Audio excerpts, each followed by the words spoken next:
வாங்க வந்து நம்ம கார சட்னி இப்போ எப்படி பண்ணுறதுன்னு பார்க்கலாம். நான் இப்படி தான் வீட்டில் பண்ணுவேன்.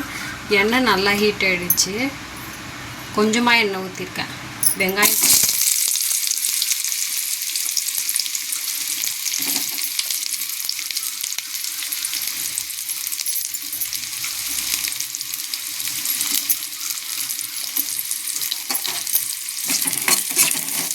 வெங்காயம் நல்லா வதங்கட்டும். நான் வந்து வீட்டில் இப்படி தான் பண்ணுவேன். நான் இஞ்சி பூண்டு அதெல்லாம் சேர்க்க மாட்டேன். நான் எப்படி பண்ணுறேன் அப்படின்றத நான் உங்களுக்கு காமிக்கிறேன். வெங்காயம் நல்லா வதங்கட்டும். பார்த்திங்கன்னா வெங்காயம் நல்லா வதங்கிடுச்சு. நம்ம வந்து இப்போ தக்காளி போட்டுக்கலாம். நான் வந்து ஒரு வெங்காயம் 3 தக்காளி போட்டுக்கிட்டேன், சின்ன தக்காளி. அப்படி போட்டால் தான் நல்லாயிருக்கும். வெங்காயத்தை விட தக்காளி கொஞ்சம் அதிகமாக போட்டாங்கன்னா டேஸ்ட்டு நல்லாயிருக்கும்.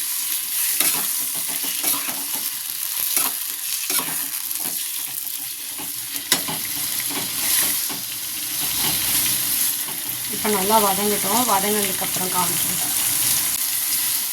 நான் வந்து இப்போ வெங்காயம் தக்காளி வதங்கிறதுக்காக சால்ட்டு கொஞ்சமாக சேர்த்துக்கிறேன். இப்போ நல்லா வதக்கிட்டேன். தக்காளி நல்லா குழையிற வரைக்கும் நல்லா வதக்கலாம். வதக்கிட்டு உங்களுக்கு காமிக்கிறேன். இப்போ வந்து தக்காளி வந்து ஓரளவுக்கு வதங்கிடுச்சு. நான் வந்து 2 காஞ்ச மிளகாய் போடுறேன். காரத்துக்கு ஏற்ற மாதிரி சின்ன சின்னதாக. கருவேப்பிலை 2 கொத்து.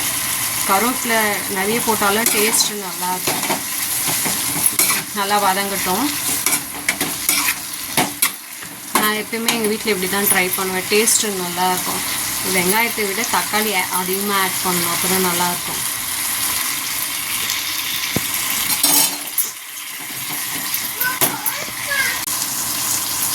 இப்போ வந்து நல்லா வதங்கிடுச்சு. இப்போ ஆறட்டும். ஆறினதுக்கப்புறம் அரைச்சிட்டு நம்ம நார்மலாக எப்படி தாளிப்போமோ அதே மாதிரி தான் நான் அரைச்சிட்டு காமிக்கிறோம் உங்களுக்கு.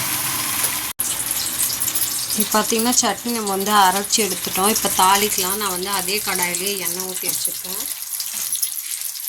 இப்போ வந்து கொஞ்சமாக கடைக்கிறேன்.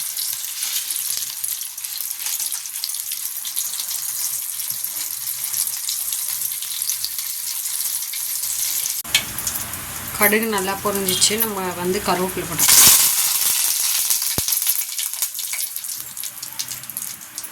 இப்போ வந்து அடுப்பு ஆஃப் பண்ணிடலாம். ஆஃப் பண்ணிவிட்டு சட்னியில் ஊற்றிக்கலாம்.